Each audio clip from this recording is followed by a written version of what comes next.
Olá, pessoal! Vamos começar mais uma aula do nosso curso de Algoritmos e Estruturas de Dados. E na aula de hoje, continuando a falar sobre o Portugal, nós vamos falar sobre os comandos de repetição. Então, eu trouxe aqui a ilustração dessa corrida para a gente entender aspectos importantes sobre comandos de repetição.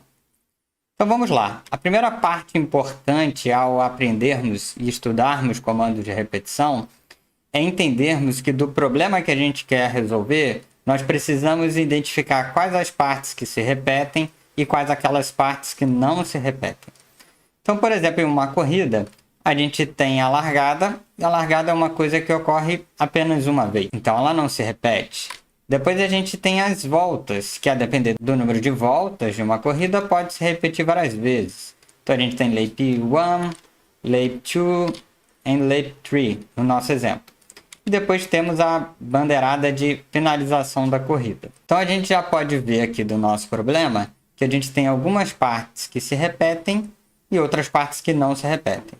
No caso, a gente tem aqui o start e o finish que não se repete. Essas três mensagens, elas se repetem, claro que não identicamente, mas com uma regra de formação fácil de ser deduzida. A gente tem aqui lap e um número onde começa com 1, termina com 3 e vai sendo incrementado de 1 em 1, né? Então vamos continuar esse estudo sobre comandos de repetição. O Portugal ele contém três tipos de laços. Um que é o pré-testado, o pós-testado e o laço com variável de controle. Então vamos lá, o pré-testado é aquele que ele verifica a condição de se manter aquele loop, de se manter aquela repetição antes de fazer a primeira volta. O pós-testado é aquele que ele dá uma primeira volta no laço para depois fazer a primeira verificação. E por fim, o laço com variável de controle que a gente vai estudar no final dessa aula. Então vamos lá, pessoal. Desses três comandos, a gente tem aqui o enquanto, que seria o pré-testado, que é conhecido em outras linguagens de programação como while. A gente tem o faça enquanto, que ele dá aquele voto de confiança, ele faz uma primeira iteração para depois fazer a verificação, que seria o do while em outras linguagens. E a gente tem o laço com variável de controle, que seria o for, aí presente em quase todas as linguagens de programação. Então vamos lá, pessoal. Vamos pegar a anatomia do comando enquanto, que é o primeiro que nós vamos estudar. Como vocês podem ver, a verificação é feita logo no início. A gente entende já que para entrar na repetição, já é colocado um controle logo no início, né? Na entrada desse bloco. Então a gente tem aqui, enquanto uma condição for verdadeira, aí aqui é uma expressão lógica que tem que retornar verdadeiro ou falso, o qual a gente vai poder colocar qualquer coisa aqui dentro. Qualquer expressão que seja lógica, que retorne verdadeiro ou falso.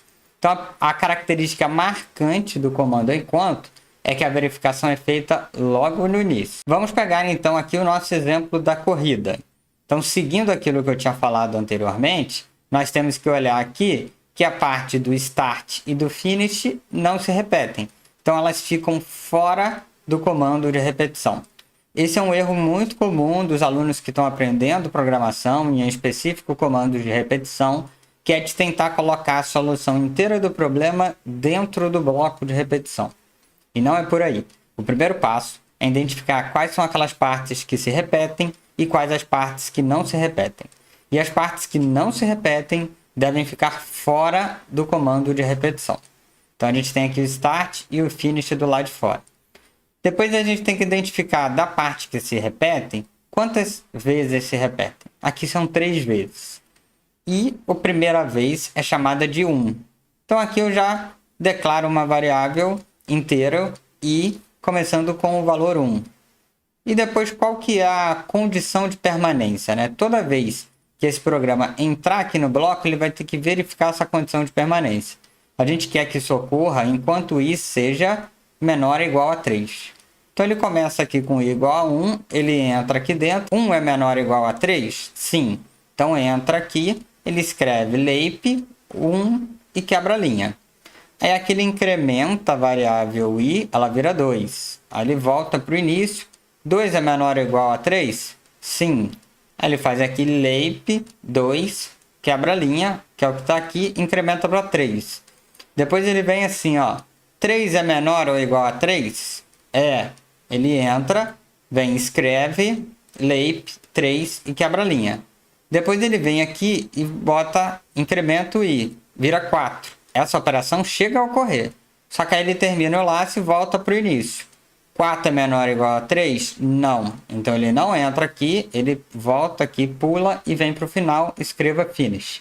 Então esse é o modo de funcionamento do comando enquanto. Só que apesar de eu ter mostrado aquele exemplo do enquanto com variáveis numéricas, com variáveis até mesmo de controle, o mais legal do comando enquanto é quando o evento não ocorre um número determinado de vezes.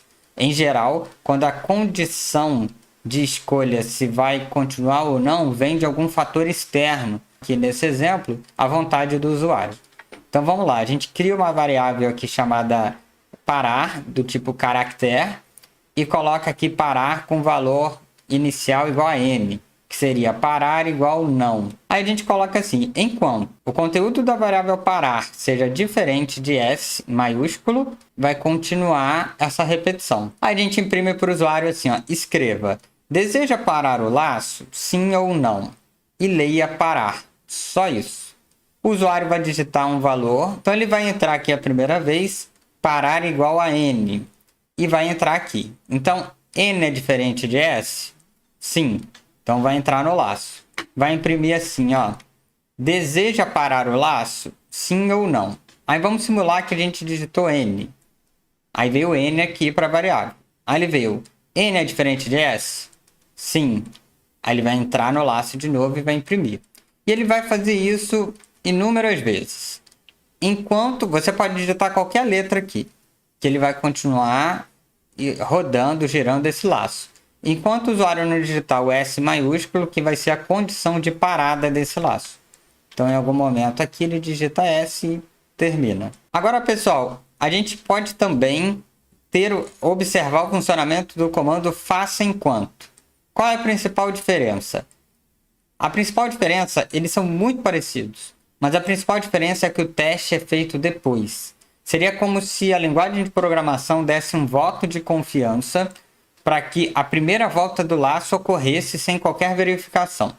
E depois, essa condição de verificação fosse feita só após a primeira volta. Então, aqui é a mesma coisa, só que a condição, o teste de condição fica no final. Então, vamos lá revisitar aquele mesmo exemplo do slide anterior, só que feito com o comando faça enquanto.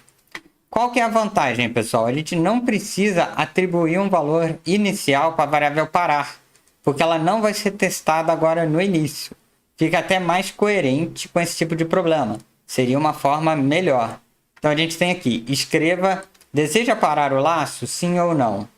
Aí a gente tem aqui o leia parar, e somente após a primeira volta, que ele pergunta, parar é diferente de S?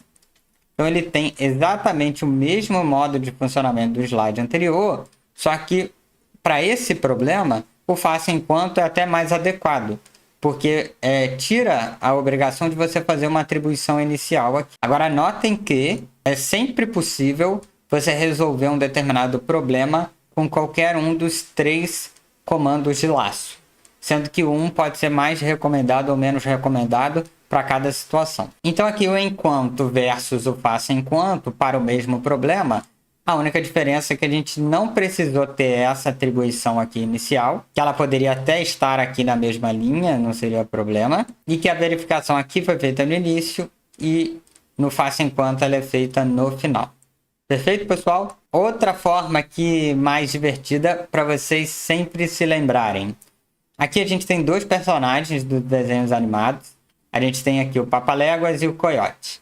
Então, se a gente fosse programar o modo que eles fazem para correr, a gente poderia dizer que o Papaléguas foi programado usando o comando enquanto, ou while, porque a verificação é feita antes de cada passada. Então, a gente tem aqui o while not edged, ou seja, enquanto não estiver na fronteira. Então, ele faz essa verificação antes de cada uma das passadas. E com isso, ele para de correr antes de chegar no abismo. Já o Coiote, ele estaria usando o comando do while, que seria o faça enquanto, que ele dá a primeira passada e depois ele só verifica se chegou na borda após a passada. Então ele está sempre dando esse voto de confiança. Ele sempre primeiro dá um passo.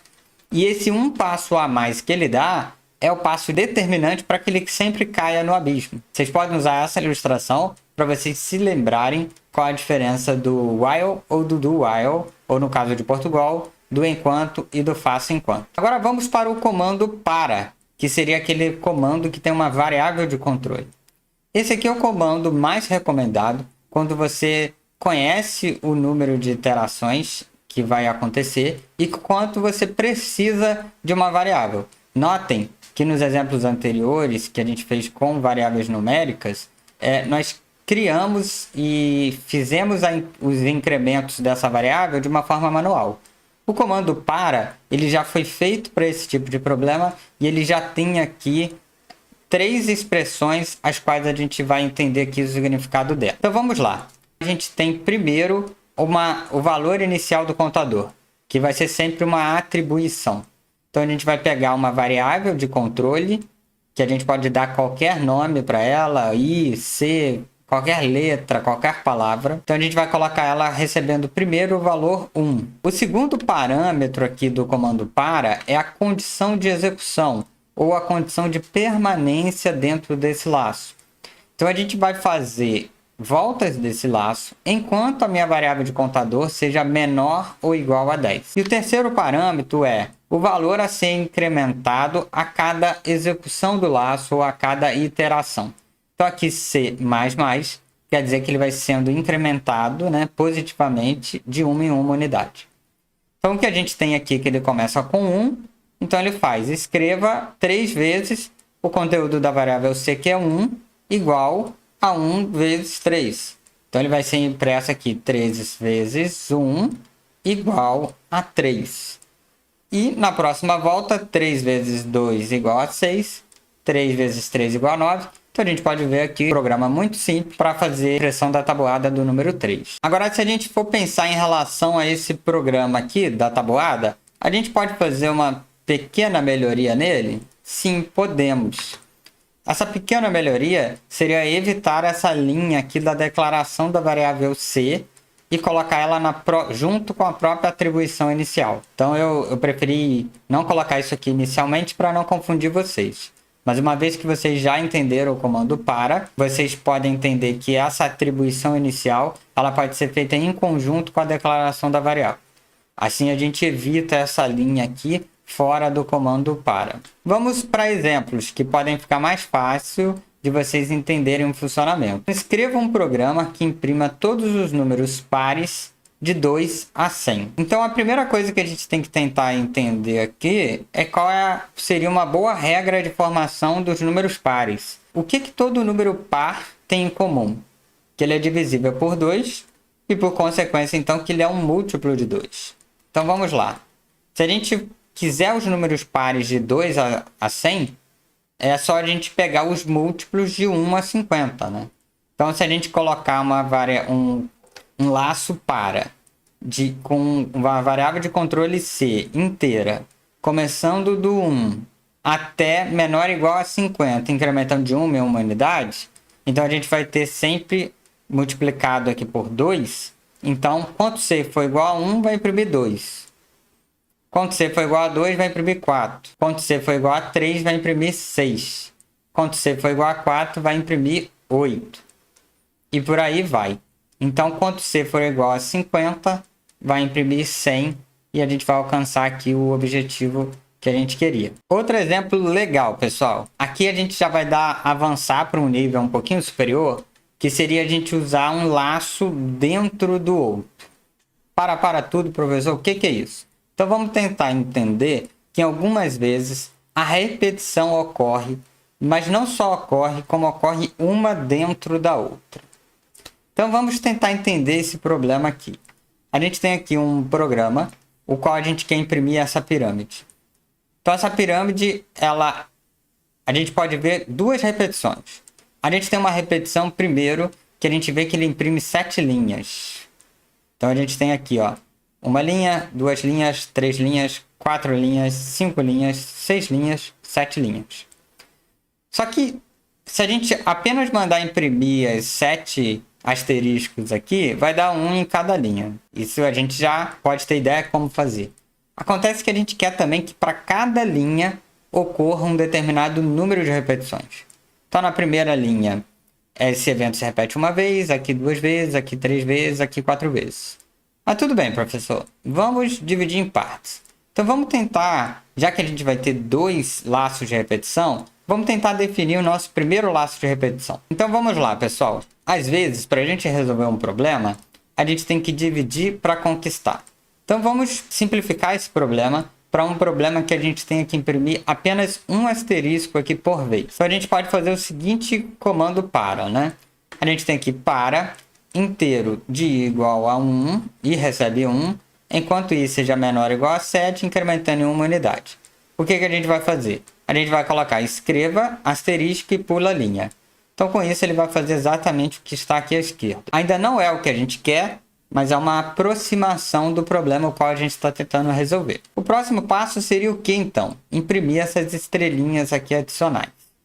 Então, o que a gente vai fazer? A gente vai manter esse comando para, mas aí a gente vai entender que existe um outro comando para aqui dentro. Esse comando para, na primeira linha, vai fazer uma iteração.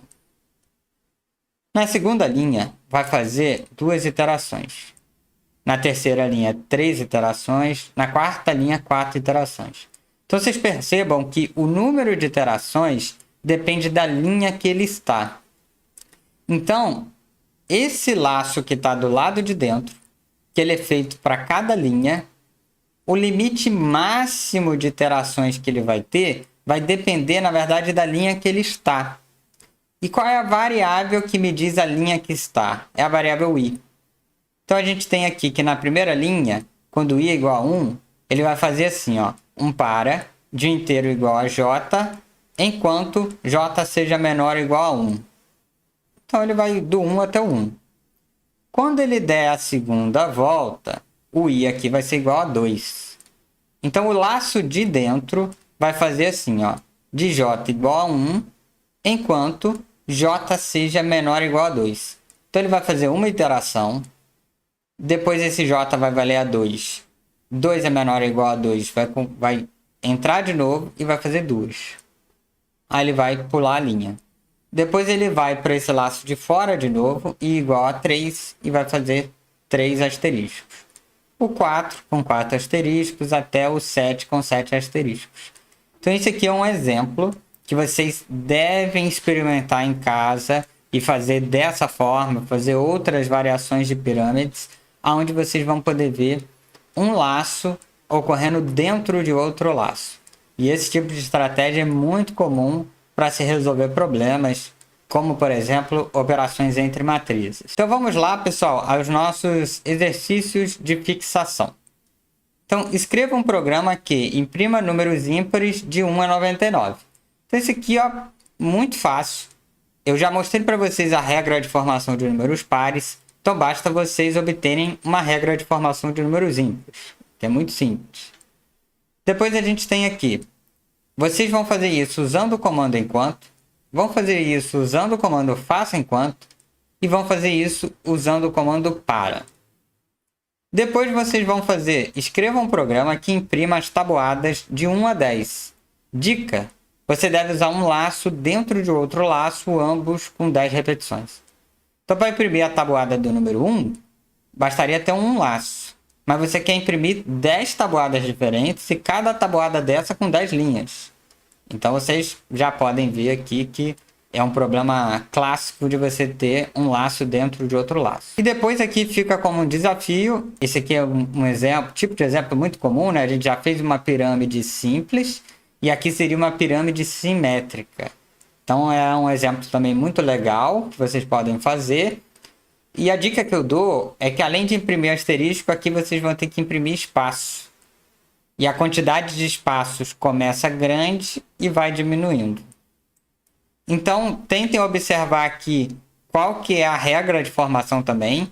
Que aqui a gente tem 1, 3 e por aí vai. A dica aqui que pode ser a mesma regra de formação de alguns dos exercícios anteriores. E com isso vai ser bem divertido. Essa aula não está sendo em dezembro, mas seria ótima deixa aqui para parecer uma árvore de Natal. Então com isso, pessoal, a gente encerra a aula de hoje. Um abração e até a próxima aula.